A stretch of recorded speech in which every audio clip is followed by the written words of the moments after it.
وابقار ائمہ مساجد، برادران اہل سنت، السلام علیکم ورحمۃ اللہ تعالی وبرکاتہ۔ وعلیکم السلام ورحمۃ اللہ وبرکاتہ۔ الحمد للہ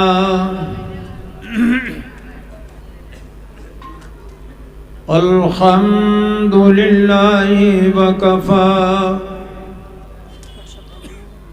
والصلاة والسلام على سيد المرسلين وجيد الأنبياء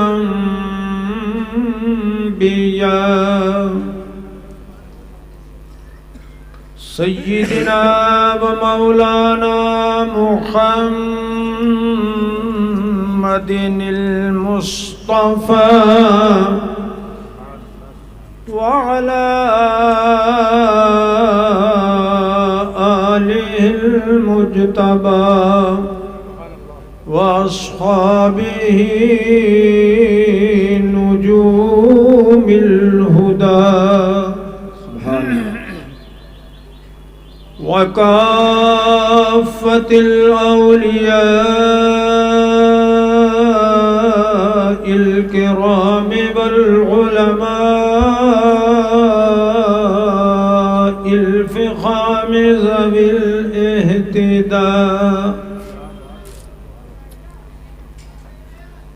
لا سيما قطب الأقطاب غوث الأغواث سيدنا ومولانا الشيخ السيد عبد القادر الجيلاني غوث الورى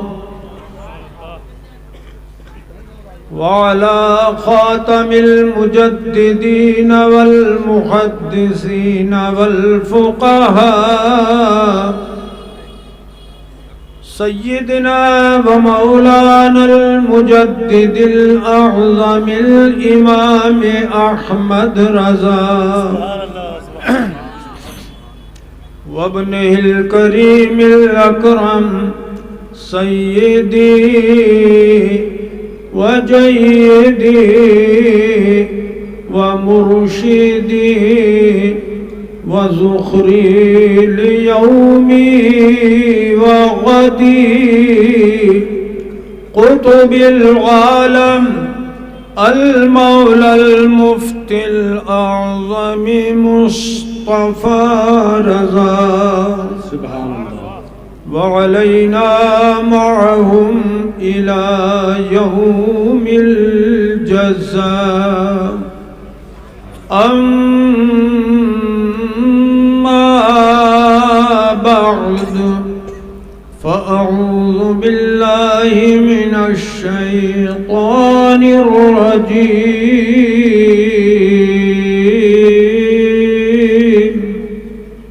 بسم الله الرحمن الرحيم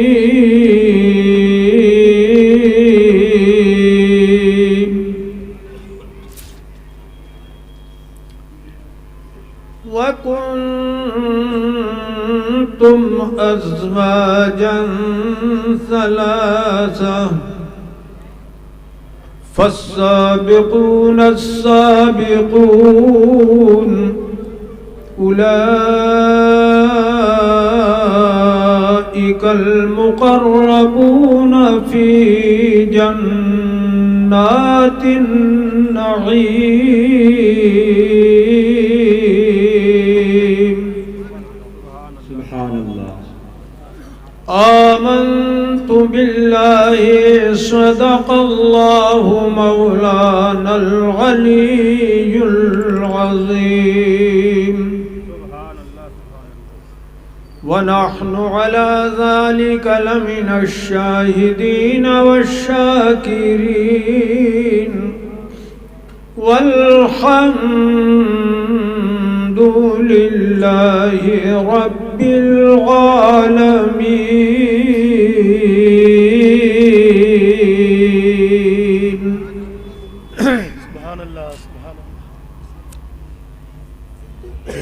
محترم حضرات، آج ہم اور آپ 7ویں عرس ثمری میں شریک ہیں۔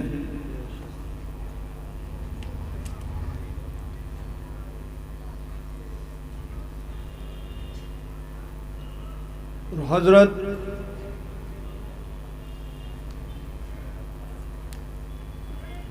مفتی اعظم دہلی مفتی محمد میاں صاحب سمر دہلوی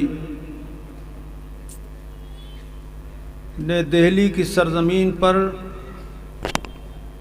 اور راجستھان وغیرہ میں خصوصاً اور ہندوستان میں عموماً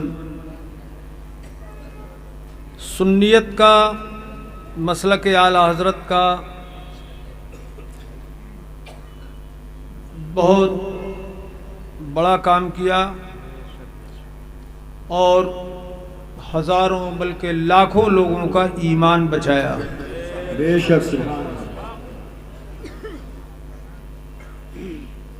بہت سے جلسوں میں حضرت کے ساتھ میری شرکت رہی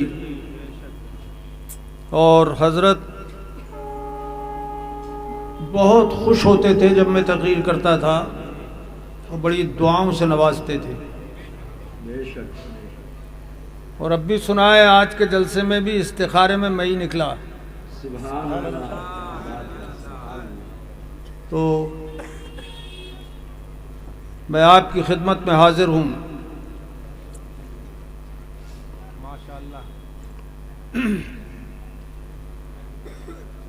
بہت عظیم پروگرام ہے،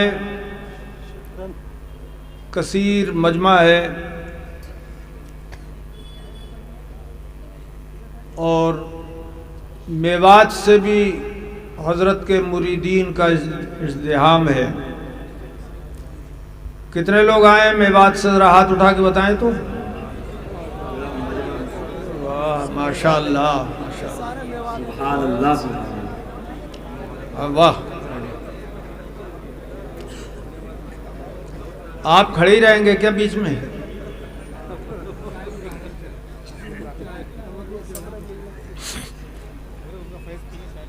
ہاں ہاں بالکل۔ آج میوات کے مریدوں اپنی بھی شان دکھانا ہے آج، یعنی زبان کھول کر محبت کے ساتھ ایسے بلند آواز میں یا رسول اللہ کہیے کہ دہلی کے بدین دہل جائیں۔ او بلند آواز سے یا رسول اللہ، سبحان اللہ، سبحان اللہ، اور ایک مرتبہ کہیں یا رسول اللہ۔ جب اوپر والوں پر بھی کچھ ہے اور ذمہ داری سے بولے یا رسول اللہ صلی اللہ تعالی علیہ وعلی آلہ واصحابہ وبارک وسلم دائماً ابدا۔ تو میواتی حضرات تو ویسے ہی خوش ہو گئے ہوں گے چونکہ حضرت کی موجودگی میں انہوں نے 12 تقریریں سنی ہے ہماری۔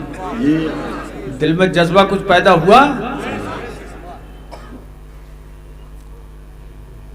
یہ ہمارے ممبر شریف پر جو علماء، حفاظ، قراء، ائمہ مساجد جلوہ فگن ہیں، یہ سب لائق تعظیم و توقیر ہیں کہ نہیں؟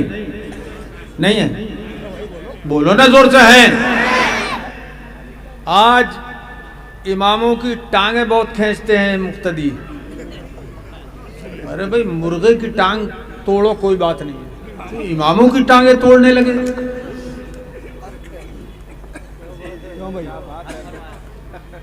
اگر امام صاحب کو سال بھر گزر جائے کسی مسجد میں تو امام کو باکرامت سمجھنا چاہیے۔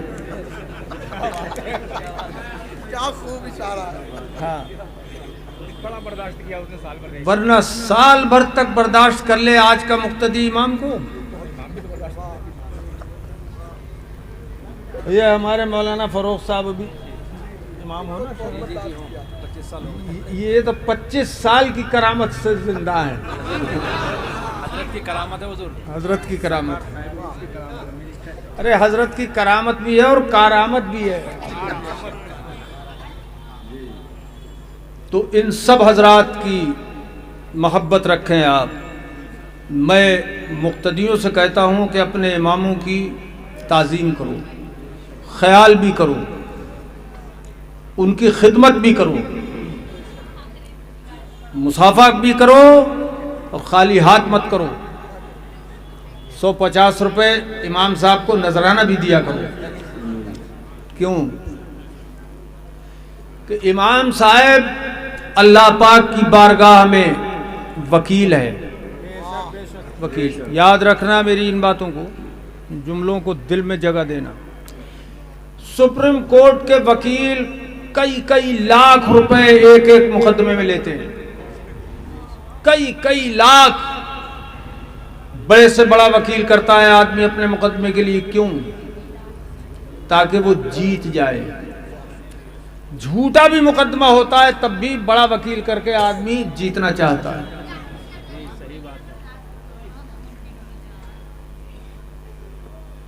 تو اپنی مسجدوں کے امام اچھے سے اچھے رکھو.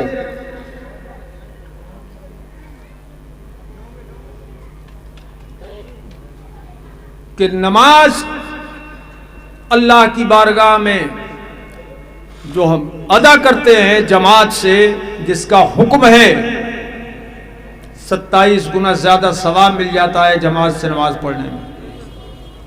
تو وہ امام کی وجہ سے ملتا ہے. کس وجہ سے؟ بولنے میں کنجوسی مت کرو. کس وجہ سے؟ امام کی وجہ سے. تو امام جب نمازوں میں ہمارا وکیل ہے کہ اللہ کی بارگاہ میں ہماری نمازیں قبول بھی ہوں اور زیادہ ہمیں ثواب بھی ملے، تو اس امام کی نماز کے باہر برائی بھی مت کیا کرو. چیمی گوئیاں، تان و تشنیع، بہتان ترازی، غیبت، چغلی ادھر سے ادھر، یہ سب مت کیا کرو. یہ جو ہو رہا ہے وہ میں بتا رہا ہوں. اچھا بڑا مجمع ہے اس لیے میں سمجھانے کی بات کہہ رہا ہوں. میرے عزیزوں، اچھا امام جس مسجد میں ہے تو مقتدی جتنا فخر کریں کم ہے. اماموں کی تنخواہیں بھی اچھی ہونی چاہیے. اپنے گھروں کو آدمی دیکھے کہ کتنے پیسے میں ہمارا کام چلتا ہے، تو امام کے بھی بال بچے ہوتے ہیں، تو اس کا خیال کرنا چاہیے. اللہ پاک توفیق دے. لیکن یہ تو ہو گئی آپ سے بات کہ اماموں کا خیال کریں، ان کی تعظیم و اکرام و احترام کریں. اور اب اماموں سے گفتگو ہے. وہ یہ کہ اماموں پر بھی مقتدیوں کا حق ہے. وہ حق یہ ہے کہ ان کو سنیت سمجھائیں، عقیدہ اہل سنت سکھائیں، اچھے عمل کرائیں اور اچھے عمل کی ترغیب دیں. وضو اور نماز وغیرہ کے مسائل بیان کر کے تصحیح کریں. اور صرف نماز کے ٹائم پہ بائیں ہاتھ سے پی رہے ہو چاہے، سیدھا ہاتھ سلامت نہیں ہے کیا؟ یہ بھی یاد رکھو میرے عزیزوں. کھانا پینا سیدھے ہاتھ سے اور استنجا کرو بائیں ہاتھ سے. جوتا، موزہ، پائچا، آستین داہنی طرف پہلے اتارو تو بائیں سائڈ کے پہلے. سیکھ رہے ہو؟ سمجھ میں آ رہی ہے بات؟ آج سے کوئی الٹا ہاتھ نہیں ڈالے گا کرتے میں، پائجامے میں الٹا پیر نہیں ڈالے گا، جوتے موزے میں الٹا پیر پہلے نہیں ڈالنا ہے. پہلے کون سا؟ زور سے بولو. سیدھا، اتارنے میں الٹا. استنجا خانے میں جائیں تو بسم اللہ شریف بھی پڑھیں اور باہر ہی دعا بھی پڑھیں جانے کی، اللہم انی اعوذ بکا من الخبث والخبائث. تو اس سے شیطان دور ہو جاتا ہے، شیاطین جن و انس دور ہو جاتے ہیں. شیاطین انس تو وہاں نہیں جاتے ہیں، لیکن اخبث اور خبیث جنات دور ہوتے ہیں. باہر نکلو تو پہلے سیدھا پیر نکالو استنجا خانے سے, ٹھیک ہے, دھیان کر کے.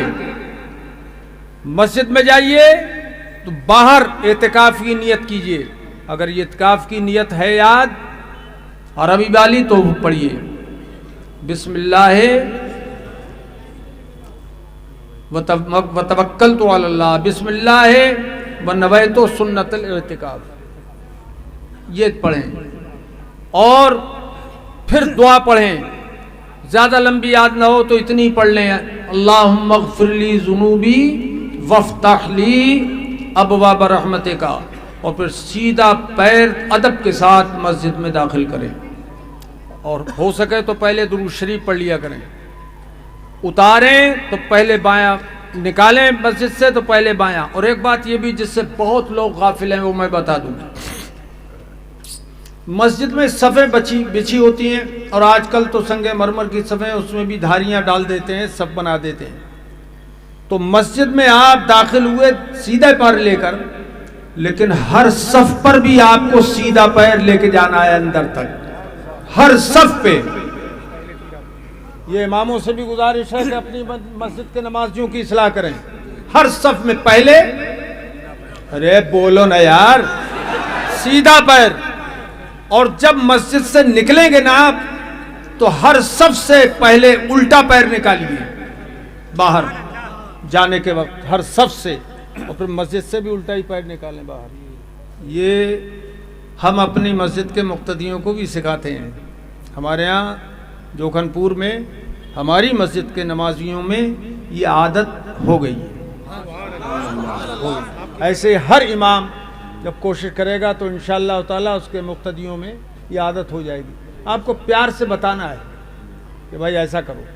انشاءاللہ یہ چند باتیں, یہ سنت ہیں جو میں نے آپ کو بتائی.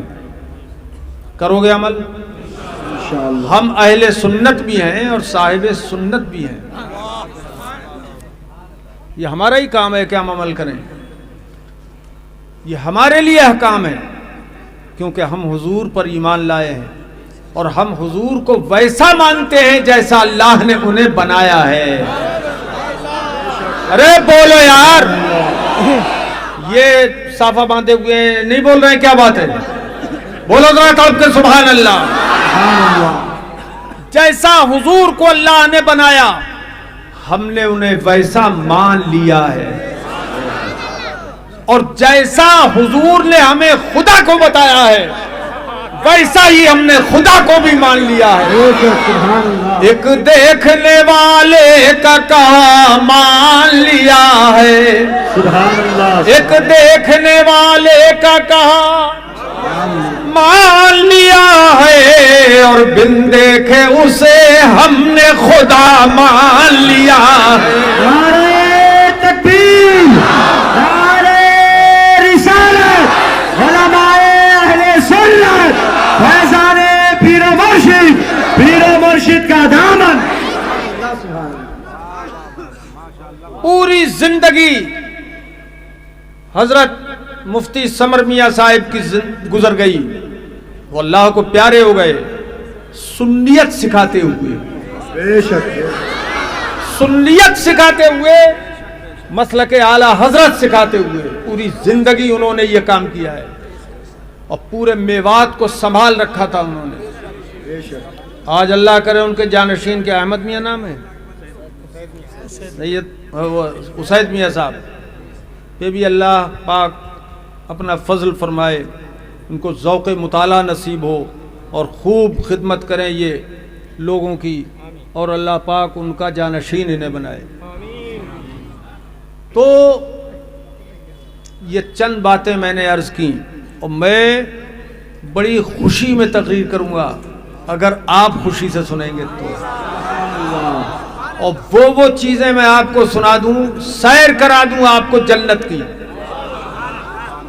کرنا چاہتے ہو سیر؟ ارے کون کون جنت میں جانا چاہتا ہے؟ ایک آدمی ایسا جو نہیں جانا چاہتا. اوپر والے تو یہ پہنچے ہوئے ہیں, ہاں پہنچے ہوئے ہیں. سیر کراؤں میں انشاءاللہ تعالی. میرے عزیزو، اب میں پہلے 4 مصرے پڑھ کے دیکھوں گا کیسا آپ سننا چاہتے ہو.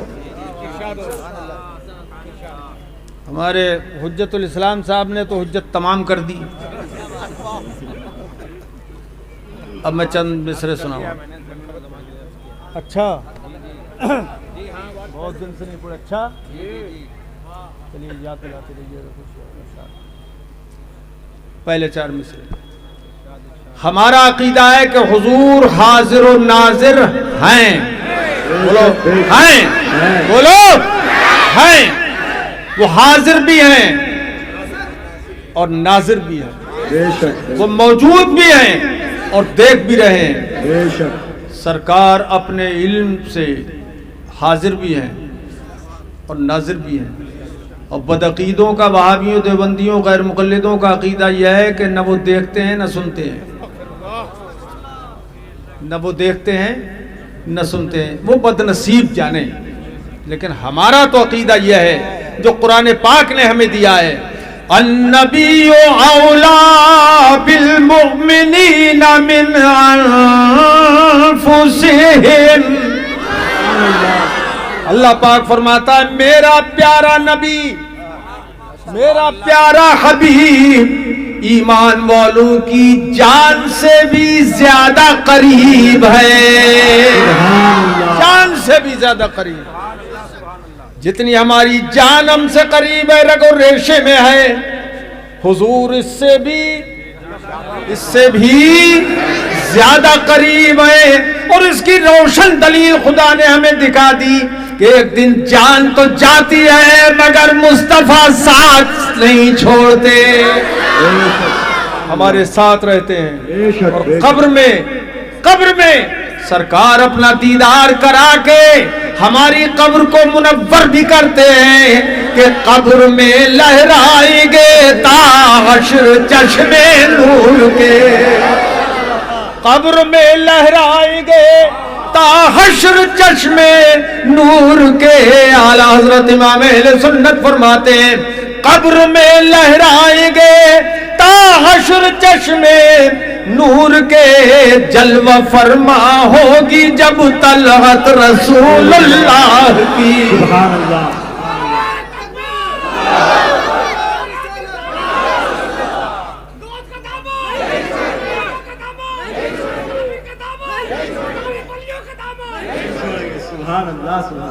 جلوہ فرما ہوگی جب طلعت رسول اللہ کی. حضرات، ایک کٹورا پانی ہو تو اس میں لہر پیدا ہوگی؟ نہیں ہوگی. بولو، ایک کٹورا پانی، چھوٹا سا برتن ہو، لہر پیدا نہیں ہوگی. اور جب پانی کثیر ہو تو اس میں لہریں اٹھتی ہیں، لہریں اٹھتی ہیں. 6 گز 6 فٹ زمین، 3 فٹ چوڑی یہ قبر ہوتی ہے. تو اس قبر میں لہریں کیسے پیدا ہوں گی؟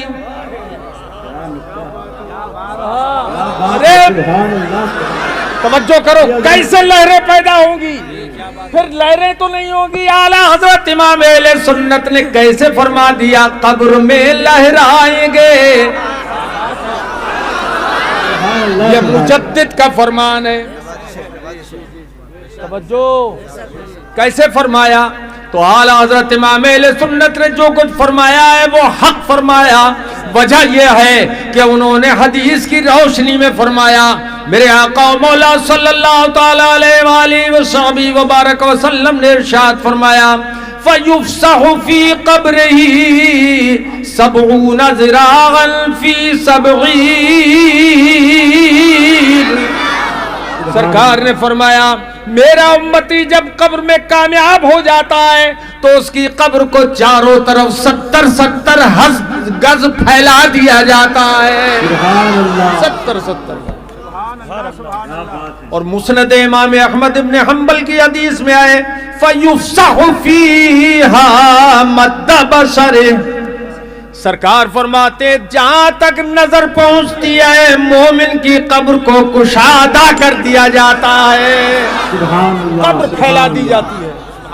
اب بتائیے جہاں تک نظر پہنچتی ہے قبر کشادہ کر دی جاتی ہے، پھیلا دی جاتی ہے، تو پورا میدان اور بیابان قبر کے اندر جب ہو گیا، اب اس میں نور بھرا جائے تو لہریں اٹھیں گی، موجیں اٹھیں گی۔ اس لیے اعلیٰ حضرت فرماتے ہیں قبر میں لہرائیں گے تا حشر چشمے نور کے جلوہ فرما ہوگی، جب طلعت رسول اللہ کی، اور تجھ سے اور جنت سے کیا مطلب وہاں بھی دور ہو۔ یہ بھی لپکنے کی کوشش کریں گے، جنت میں جانے کی کوشش کریں گے، ہم بھی چلے جائیں، ہم بھی چلے جائیں، مگر وہاں پر اہل سنت کا پہرا بھی ہوگا۔ ہر سنی مسلمان وہاں پر ان لوگوں سے کہے گا جو دنیا میں بہکاتے تھے، جو مرکز کے نام پہ مرگھٹ بناتے تھے۔ توجہ کرو، جب یہ لپکیں گے ادھر جنت کی طرف تو ہر سنی وہاں پر کہے گا ارے تجھ سے اور جنت سے کیا مطلب وہاں بھی دور ہو۔ کنجوسی مت کرو بھائی، تجھ سے اور جنت سے کیا مطلب وہاں بھی دور ہو۔ ارے ہم رسول اللہ کے، ہم رسول اللہ کے، ہم رسول اللہ کے، جنت رسول اللہ کی۔ سبحان اللہ، اللہ اکبر،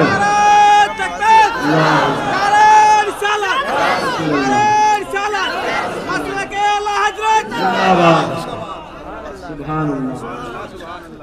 ہم رسول اللہ کے، پڑھیے، ہم رسول اللہ کے، جنت رسول اللہ کی۔ ارے تجھ سے کیا مطلب کہ تو نبی کو دنیا کے اندر مالک و مختار مانتا ہی نہیں تھا، تو یہ کہتا تھا کہ رسول کے لیے کہ وہ کسی چیز کے مالک نہیں، کسی چیز کے مختار نہیں۔ تقویۃ الایمان میں یہ لکھا ہوا ہے جب تیرے دھرم میں نبی مالک و مختار نہیں تو ان کی جنت میں جانے کا تیرا کیا کام؟ کیا بات ہے۔ ہاں، ہم اہل سنت کا حق ہے کہ ہم حضور کو مالک و مختار مانتے تھے، عقیدہ تھا۔ تو تجھے وہاں پر عجیب و غریب حالت ہوگی، میدان محشر میں سیر کراؤں گا ابھی آپ کو، میدان محشر میں عجیب حال ہوگا، عجیب حال ہوگا، ڈھونڈتے پھریں گے انہی کے لوگ ان کو قیامت میں۔ کیا کہتا تھا تو نبی کے بارے میں؟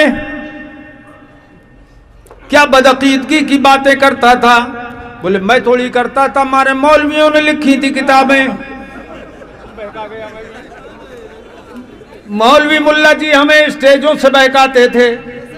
آج پتہ لگ رہا ہے، آج پتہ لگ رہا ہے جب عرش اعظم پہ مصطفیٰ جلوہ فرما ہوں گے، اے لوگوں غور کرو، ہمارے دلوں کو سکون اور جان میں جان آ جاتی ہے یہ سن کر جب حدیث پاک کہ میرے آقا نے فرمایا کل بروز قیامت سارے لوگ تو کھڑے ہوں گے جو قرآن نے فرمایا یوم یقوم الناس لرب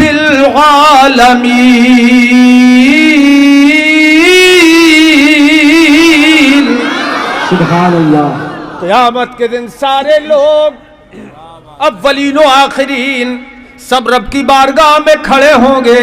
جب سب کھڑے ہوں گے اس وقت کی بات ہے، میرے مصطفیٰ فرماتے ہیں یجلسنی ربی معہ علی العرش، جب سب کھڑے ہوں گے تو میرا پروردگار مجھے معیت تشریف و تکریم سے اپنے عرش اعظم پر بٹھائے گا۔ سبحان اللہ، عرش اعظم اللہ اکبر، عرش اعظم پہ بٹھائے گا۔ زندہ باد۔ بتاؤ کیا عرش اعظم سے بھی اونچی کوئی جگہ ہے؟ بولو۔ ایک دوسری حدیث میں فرمایا اجلس علی کرسی الرب بین یدیہ، جو کرسی رب کی ہے جس کا ذکر آیت الکرسی میں ہے، یہ آیت الکرسی میں جس کا ذکر ہے وہ کرسی رب کی. حضور فرماتے ہیں مجھے اب اللہ پاک حکم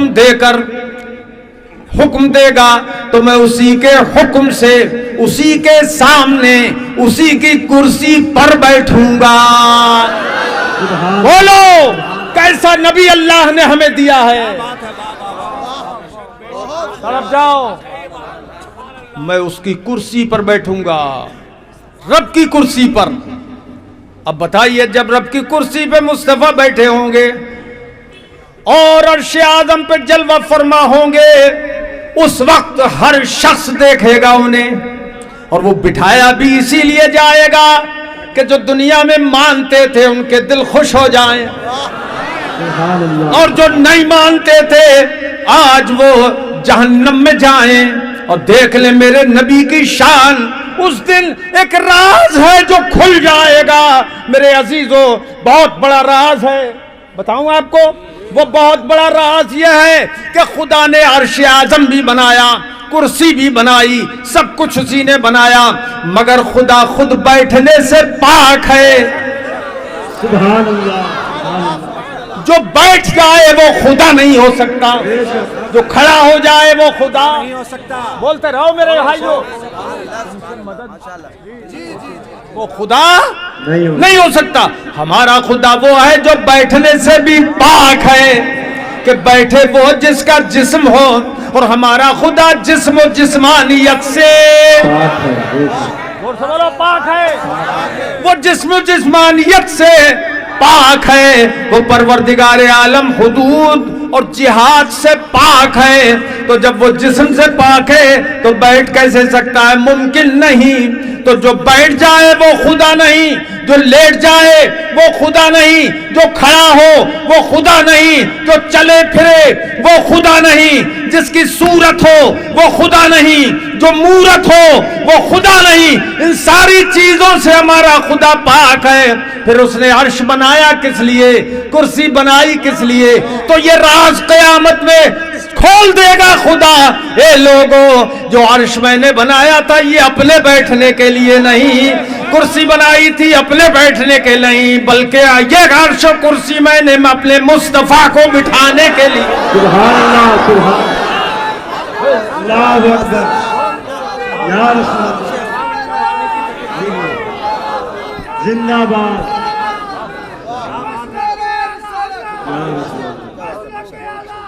زندہ باد. زندہ باد. اس لیے سرکار اعلیٰ حضرت امام اہل سنت جو پوری دنیا کے سنیوں کے دین و ایمان کی حفاظت فرما رہے ہیں, تو وہ یہ کہتے ہیں سن لو, عرش حق ہے مسند رفعت رسول اللہ کی. عرش حق ہے مسند رفعت رسول اللہ کی. دیکھنی ہے حشر میں, دیکھنی ہے, پڑھو, دیکھنی ہے حشر میں, دیکھنی ہے حشر میں عزت رسول اللہ کی. اور استاذ زمن فرماتے ہیں فقط اتنا سبب ہے انعقاد بزم محشر کا. خدا جسے چاہتا قبر میں سے نکال کے جنتی کو جنت میں, جہنمی کو جہنم میں بھیج دیتا, وہ تو سب جانتا ہے. مگر یہ 50,000 برس کا دن اللہ قیامت کا کیوں قائم کرے گا؟ کیوں قائم کرے گا؟ تو سن لو راز. فقط اتنا سبب ہے انعقاد بزم محشر کا کہ ان کی شان محبوبی دکھائی جانے والی ہے. سبحان اللہ. سبحان اللہ. تو بات کہاں سے کہاں پہنچ گئی؟ حضور حاضر بھی ہیں اور حضور ناظر بھی ہیں. وہ دیکھ بھی رہے ہیں کہ میرا کون سا امتی کس طرح میرے ذکر پہ خوش ہو رہا ہے, میری تعریف پہ مچل رہا ہے. وہ دیکھ بھی رہے ہیں, اور جو بولا جا رہا ہے وہ سن بھی رہے ہیں. اور آپ جو سبحان اللہ بول رہے ہیں یہ بھی حضور سن رہے ہیں, اور یہ بھی دیکھ رہے ہیں کون کتنی طاقت سے بول رہا ہے, اور یہ بھی دیکھ رہے ہیں کون کتنی کنجوسی سے بول رہا ہے. کہ زبان بھی ملی ہے حضور ہی کے صدقے میں, ایمان بھی ملا ہے حضور ہی کے صدقے میں. تو بولو تو آپ کے سبحان اللہ. ہاں, سب دیکھ رہے ہیں. تو وہ جان سے بھی زیادہ قریب ہیں. کون کہتا ہے دور رہتے ہیں. سبحان اللہ. یہ آپ مصرے سنیے چار. شاد حضرت عطا ہو. کون کہتا ہے دور رہتے ہیں بن کے آنکھوں میں نور رہتے ہیں بن کے آنکھوں میں نور رہتے ہیں. رے کیا ہوا دور گر مدینہ ہے.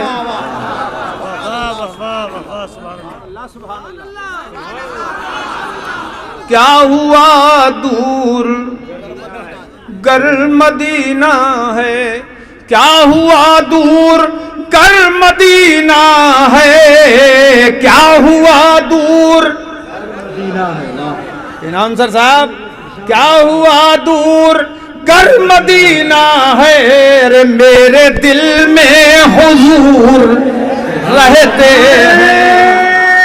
تکبیر. نعرہ رسالت. علماء اہل سنت حضرت علامہ صغیر احمد جوکھرپوری. نعرہ تکبیر. نعرہ رسالت. سبحان اللہ. سبحان اللہ. سرکار اعلیٰ حضرت امام اہل سنت کی نعت پاک میں نے بہت پہلے پڑھی ہوگی یہاں تو مولانا فروخ صاحب کو عرس مجددین میں پڑھی تھی تو کہہ رہے ہیں وہی سنائیے. کئی علماء ان کی تائید کر رہے ہیں کہ وہ پڑھیے. ہاں ہاں ہاں. زمین و زمان زمین و زمان تمہارے لیے. زمین و زمان. ہمارے لیے. ارے حافظ مغفور علی کہاں گئے. حافظ مغفور علی ہیں یا مرحوم مغفور ہو گئے. کدھر ہو. ابے کدھر ہو. ادھر آؤ. آگے آؤ. تمہیں تو دائی اجلاس ہو. لاؤ ادھر آؤ جلدی. آؤ. ان کے والد صاحب اللہ ان کی مغفرت فرمائے. ادھر مقصود بھائی اللہ ان کو غریق رحمت فرمائے. بڑی محبت کرتے تھے. آؤ آگے بڑھو نا. چلو تمہارا امتحان بھی تو لینا ہے کہ کچھ دم تمہارے اندر ہے کہ نہیں ہے. زمین و زمان تمہارے لیے. مکین و مکان تمہارے لیے. زمین و زمان تمہارے لیے. مکین و مکان تمہارے لیے. حضرت سمر صاحب مفتی اعظم دہلی کی روح بھی خوش ہوتی ہوگی آج بہت. زمین و زمان تمہارے لیے. مکین و مکان تمہارے لیے. اور چنین و چنا تمہارے لیے. بنے دو جہاں تمہارے لیے. چنین و چنا تمہارے لیے. بنے دو جہاں تمہارے لیے.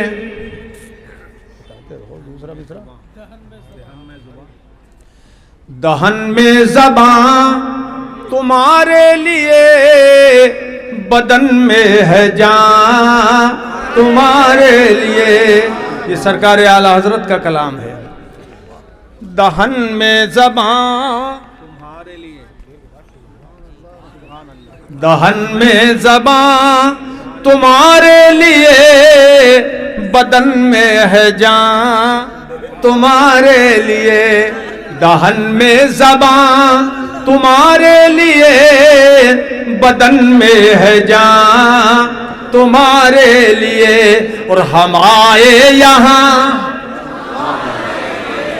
ہم آئے یہاں تمہارے لیے. ہم آئے یہاں تمہارے لیے. اٹھے بھی وہاں تمہارے لیے. ہم آئے یہاں تمہارے لیے اٹھے بھی وہاں تمہارے لیے جنا میں چمن کلام تو دیکھیے آپ جنا میں چمن چمن میں سمن سمن میں پھبن پھبن میں دلہن یہ سب جنت کا نقشہ کھینچایا حضرت نے جنا میں چمن ابھی سیر کراؤں گا میں انشاءاللہ جنا میں چمن چمن میں سمن سمن میں پھبن پھبن میں دلہن جنا میں چمن چمن میں سمن سمن میں پھبن پھبن میں دلہن سزائے محن پہ ایسے منن سزائے محن پہ ایسے منن سزائے محن پہ ایسے منن یہ امن و امان تمہارے لیے سزائے محن پہ ایسے منن یہ امن و امان تمہارے لیے اور اشارے سے چاند چیر دیا یہ ہمارے نبی کی طاقت ہے خدا کی دی ہوئی طاقت ہے اشارے سے چاند چیر دیا فانشق بنصفین ابو جہل نے کہا تھا اگر تمہارے اندر طاقت ہو تم نبی ہو تو چاند کے 2 ٹکڑے کر کے دکھاؤ کیونکہ ابو جہل زندگی بھر حضور کو جادوگر کہتا رہا اور یہ جانتا تھا کہ جادوگر کا جادو آسمان پہ نہیں چلتا اس لیے میں ان سے وہ بات کہوں کہ یہ کر نہ سکیں کیونکہ سمجھتا تھا جادوگر بولے یہ ہو ہی نہیں سکتا تو وہی بات اس نے مانگی اور کہا کہ اگر تمہارے اندر طاقت ہے اور تم نبی ہو تو چاند کے 2 ٹکڑے کر کے دکھاؤ ایک لطیف نقطے کی طرف توجہ چاہوں گا اہل علم کی خاص طور پہ ادھر دیکھو ہماری طرف دیکھو بھائی وہ کافر تھا کافروں کا مقتدا اور امام تھا ابو جہل مگر اتنا ضرور مانتا تھا کہ نبی بغیر بے طاقت نہیں ہوتا مانتا تھا تو حسد کے اندر نہیں مانتا تھا حضور کو نبی لیکن اتنا مانتا تھا کہ جو نبی ہوتا ہے بڑا طاقتور ہوتا ہے وہ تو نبی نہ مان کر بھی طاقتور مانتا تھا نبی کو لیکن یہ ملا جی کلمہ پڑھ کے لمبی لمبی داڑھی لگا کے بھی نبی کو بے اختیار مانتے ہیں تو یہ ابو جہل سے اپنی تلنا کریں توجہ ہے غور کریں وہ تو اس نے کہا چاند کے 2 ٹکڑے کر کے دکھاؤ یہ 14ویں کا چاند جو چمک رہا ہے 2 ٹکڑے کر کے دکھاؤ میرے آقا نے یہ نہیں فرمایا کہ میں چاند کے ٹکڑے کرنے کے لیے نہیں آیا ہوں میں تو کفر کے ٹکڑے کرنے کے لیے آیا ہوں چاند کے ٹکڑے تو کروانا چاہتا ہے نہ یہ فرمایا مجھے کوئی طاقت نہیں ہے توجہ ایک بات کی طرف اور چاہوں گا یہ بھی نہیں فرمایا مجھے طاقت نہیں اور یہ بھی نہیں فرمایا کہ میں اللہ سے طاقت مانگ لوں گا تب کر سکتا ہوں بلکہ میرے مصطفیٰ نے فوراً اشارہ کیا اس کا مطلب خدا پہلے دے چکا تھا نبی کو طاقت دے چکا تھا تب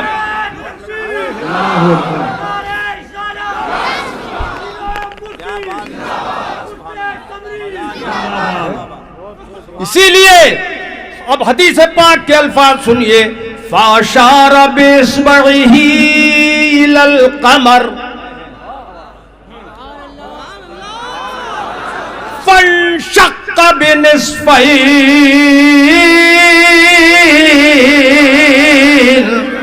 حضور نے چاند کی طرف اشارہ فرمایا چاند کی طرف اشارہ فرمایا تو وہ 2 ٹکڑے ہو گیا 2 ٹکڑے ہو گیا اور کوہ ہرا بیچ میں نظر آنے لگا اور آدھا ادھر آدھا ادھر ہو گیا میرے عزیزوں چاند بھی تڑپ رہا تھا حضور کے بچپنے سے جب وہ انگلی جدھر کو جاتی چاند ادھر ہی گھومتا تھا، چاند جھک جاتا جدھر انگلی اٹھاتے مہد میں، اور کیا ہی چلتا تھا اشاروں پر کھلونا نور کا، مدت سے طلبگار تھا وہ انگلی اب اٹھ جائے۔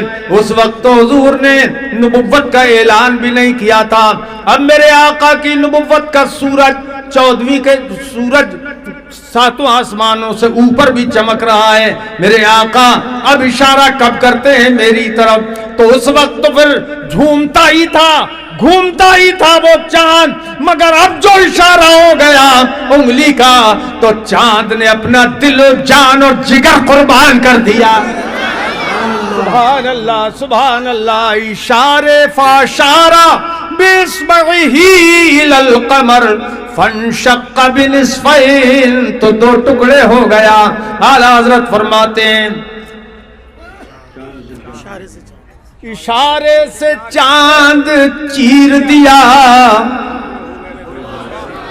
اشارے سے چاند چیر دیا، چھپے ہوئے خور کو، خورشید کا مخفف ہے یہ سورج، چھپے ہوئے خور کو پھیر لیا، اور گئے ہوئے دن کو عصر کیا، گئے ہوئے دن کو عصر کیا، یہ تاب و تواں تمہارے لیے، گئے ہوئے دن کو عصر کیا، یہ تاب و تواں تمہارے لیے۔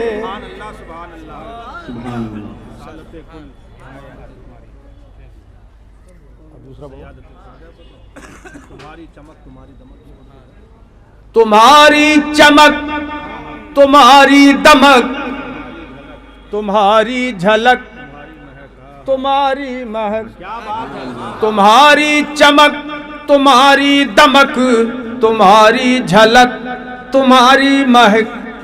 الفاظ کی بندش دیکھیں آپ، دیکھو تو آپ ایسا لگتا ہے کہ الفاظ حضور کی نعت پاک میں منظم ہونے کے لیے اعلیٰ حضرت امام اہل سنت کی بارگاہ میں حاضر ہیں کہ ہمیں بھی رکھ لیجئے۔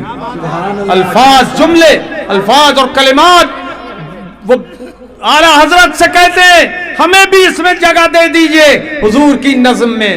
تمہاری چمک تمہاری دمک تمہاری جھلک تمہاری مہک، زمین و فلک زمین و فلک سما کو سمک ہے سکہ نشان تمہارے لیے، زمین و فلک سما کو سمک ہے سکہ نشان تمہارے لیے۔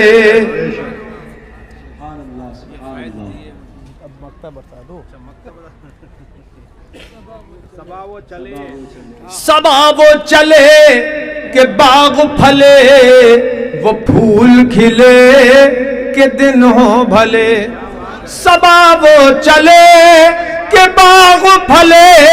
بندش دیکھیں الفاظ کی۔ شریف بھائی آپ تو قومی آواز میں رہ چکے ہیں، خوب لکھے ہیں آپ نے مضامین، دیکھیے آپ بندش دیکھیے۔ ہاں، صبا وہ چلے کہ باغ پھلے، وہ پھول کھلے کہ دن ہو بھلے، وہ پھول کھلے کہ دن ہو بھلے، اور لوا کے تلے، ایک حدیث کی طرف اشارہ کر رہے ہیں، لوا کے تلے ثنا میں کھلے، رضا کی زبان تمہارے لیے۔ لوا کیا ہے؟ لوا جس کو اعلیٰ حضرت نے شعر میں ذکر کیا مقطع میں، لوا کے تلے، وہ کیا ہے لوا؟ میں تمہیں بتاؤں حدیث پاک اعلیٰ حضرت امام اہل سنت سے جس سے اقتباس کیا ہے وہ یہ ہے، سرکار فرماتے ہیں الکرامت والمفاتیح یومئذ بیدی۔ سنیو سبحان اللہ بولو، اور زور سے بولو سبحان اللہ۔ سرکار فرماتے ہیں کرامت آج کے دن، قیامت کے دن میرے ہاتھ میں ہوگی، کرامت میرے ہاتھ میں اور ساری کنجیاں میرے ہاتھ میں، جنت کی کنجیاں میرے ہاتھ میں، جہنم کی کنجیاں میرے ہاتھ میں، عزت کی کنجیاں میرے ہاتھ میں، ہر چیز کی کنجی میرے ہاتھ میں ہوگی۔ سرکار نے فرمایا المفات والمفاتیح، یہ مفاتیح مفتاح کی جمع ہے، جمع، اور اس پر الف لام استغراقی، ایک تو جمع منتال جموع ہے اور پھر اس پر الف لام استغراقی، ساری کنجیاں میرے ہاتھ میں ہوں گی۔ ارے کنجیاں تو مصطفیٰ کے ہاتھ میں ہوں گی، اور فرماتے ہیں صرف کنجیاں ہی ہاتھ میں نہیں ہوں گی، اس دن لواء الحمد یومئذ بیدی، اور حمد کا جھنڈا بھی اس دن صرف میرے ہاتھ میں ہوگا۔ سبحان اللہ، انبیاء نعرہ کرام، تکبیر، نعرہ رسالت، عظمت مصطفیٰ، شان مصطفیٰ، نعرہ تکبیر، نعرہ رسالت۔ حمد کا جھنڈا، یہ ایک ہی جھنڈا ہے حمد کا، قیامت کے دن جو امتیازی نشان ہے، اور اللہ اکبر، وہ حمد کا جھنڈا کتنا بڑا جھنڈا ہوگا، اللہ اکبر، اللہ اکبر، اللہ اکبر۔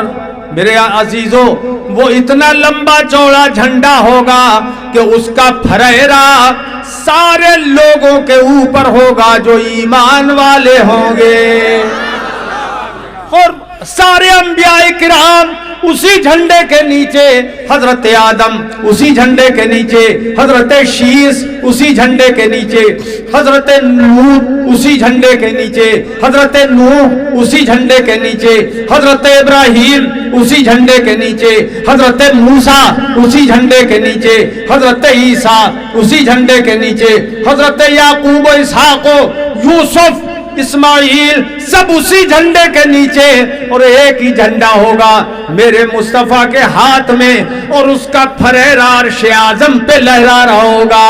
اعلیٰ حضرت کہتے ہیں فرش والے تیری شوکت کا علو کیا جانے۔ تم نہیں بول رہے، کیا بات ہے؟ فرش والے تیری شوکت کا علو کیا جانے، خسروا عرش پہ اڑتا ہے پھریرا تیرا، وآدم فمن دونہ تحت لوائی، حضرت آدم اور ما سوائے آدم سب کے سب میرے اسی جھنڈے کے نیچے ہوں گے۔ سبحان اللہ، سبحان اللہ۔ میرے عزیزو، اب میں نے آیت کریمہ کی چند آیتوں کی تلاوت کی ہے، درود پاک پڑھیں ایک بار، اللہم صلی علی سیدنا و مولانا محمد وعلی آلہ وصحبہ وبارک وسلم دائما ابدا، یا سیدی یا رسول اللہ صلی اللہ تعالی علیہ وسلم دائما ابدا۔ کہاں ادھر جاؤ گے؟ اللہ پاک فرماتا ہے وَكُنْتُمْ أَزْوَاجًا ثَلَاثَةً۔ فوٹو کوئی مت کھینچنا، اچھا کھینچ لیا تو مٹا دو اس کو۔ اللہ پاک فرماتا ہے کہ تم تین گروہ ہو۔ کتنے گروہ؟ کتنے؟ تین گروہ۔ اب وہ تین گروہ سنیے کون کون سے ہیں۔ دو گروہ ان میں اہل ایمان کے ہیں۔ اللہ پاک جل مجدہ فرماتا ہے فَأَصْحَابُ الْمَيْمَنَةِ مَا أَصْحَابُ الْمَيْمَنَةِ۔ یہ قرآن پاک پڑھ رہا ہوں میں، کسی کا باپ بھی نہیں جھٹلا سکتا۔ وہ ملا جی بھی سن لیں جو کہتے ہیں ہم تو قرآن کی مانیں گے، ہم تو حدیث کی مانیں گے اور کسی کی نہیں مانیں گے۔ لو یہ ہے قرآن، یہ ہے حدیث، سنو۔ اب لوگ کیا کرو گے؟ فرماتا اللہ پاک تو دائنی طرف کے لوگ کون ہیں؟ وہ دائنی طرف کے لوگ یہ ایک طرف ہو گئے، وَأَصْحَابُ الْمَشْأَمَةِ مَا أَصْحَابُ الْمَشْأَمَةِ، اور بائیں سائڈ کے لوگ کون ہے؟ وہ بائیں سائڈ کے، یہ عنوان قائم کر دیا اللہ پاک نے. تیسرا گروہ وَالسَّابِقُونَ السَّابِقُونَ،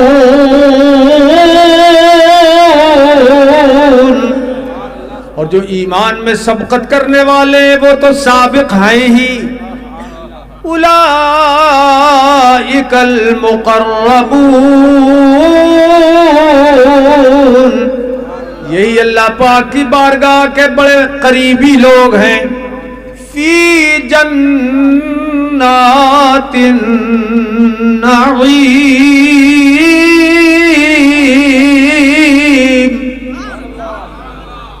یہ نعمتوں والی جنتوں میں ہیں. مقربین نعمت والی جنتوں میں ہے، یہ اللہ پاک نے بیان فرما دیا. میرے عزیزو، یہ تین گروہ ہو گئے اور تیسرے گروہ کا حکم بتایا کہ یہ جنتوں میں ہے، ان کی شان بیان کر دی. اللہ پاک فرماتا ہے سلتم من الاولین وقلیل من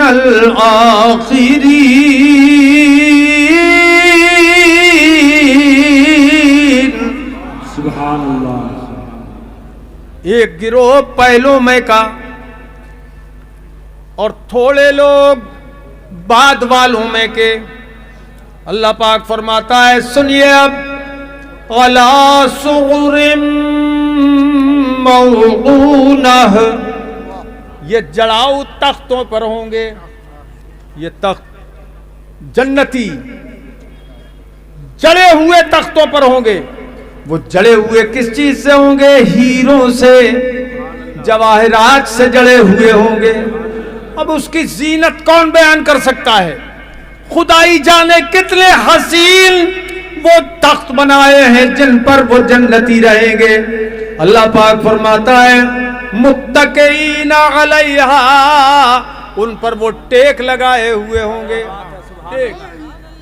تکیے لگائے ہوئے ہوں گے، تکیے لگائے ہوئے ہوں گے. متقابلین، اور ایک دوسرے کے آمنے سامنے ہوں گے. خاص نقطے کی طرف توجہ دلاؤں، آمنے سامنے ہوں گے ایک دوسرے کے، مگر وہاں کوئی کسی سے جلے گا نہیں. سبحان اللہ. کہ جنت میں جلن نہیں ہوگی، جنت میں حسد نہیں ہوگا. یہ سب یہی کی چیز ہے، یہ تو جہنم میں لے جانے والا ہے. وہاں کوئی کسی سے جلے گا نہیں. آج کسی کو مسجد اچھی مل گئی تو دوسرا امام جل رہا ہے. ارے تو دعا کر، یہ مت کہو کہ اس کی چھن جائے، بلکہ یہ کہو کہ اللہ مجھے بھی اس سے اچھی دے دے. کوئی عرض نہیں ہے. کسی کا مکان عالی شان بن گیا تو پڑوسی کو نیند نہیں آ رہی ہے، کیسے بن گیا، کہاں سے بن گیا. کسی امام نے اگر موٹر سائیکل لے لی تو کہاں سے آئی، کیسے آئی. اب چھان بین CBI جاری ہو گئی، اس کا چلن ہے آج. سمجھ گئے آپ؟ تو چلو مت. اگر کوئی عالم مقبول ہو گیا تو جلن حسد سے مر جا رہا ہے دوسرا عالم. ایسا مت کرو. وہاں پر کسی کو جلن نہیں ہوگی، کسی کو حسد نہیں ہوگا، بلکہ آمنے سامنے ہوں گے، متقابل ہوں گے، ایک دوسرے کے سامنے ہوں گے. اب سنیے سنیے، وَيَطُوفُ عَلَيْهِمْ وِلْدَانٌ مُخَلَّدُونَ.